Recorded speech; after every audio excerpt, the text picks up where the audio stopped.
ముసలోళ్ళు వెర్రెక్కి వేడెక్కే నవ్వుల రోజానా శోభనకు పెళ్లి కూతురల్లే తెగ సిగ్గుపడే సొగసరి మీ నాన్న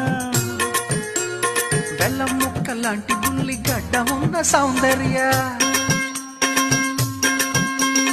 యువకులకి పులకరింత పూజా బట్టేనా రవ్వ లడ్డు లాంటి పిల్ల మాలాశ్రియ దేశాన్ని ఊపేసిన భాగ్యశ్రీయ మనీషా కొయిరాల పోలికలోనా మతిపోయే మధుబాల మాదిరిగానా అంజలి రంజని శుభశ్రీయ ఊర్వశి కల్పన ఊహలానా హింటూ ఇస్తే చాలు మాకు జంట నీకు చేస్తాము రమ్య కృష్ణ లాగా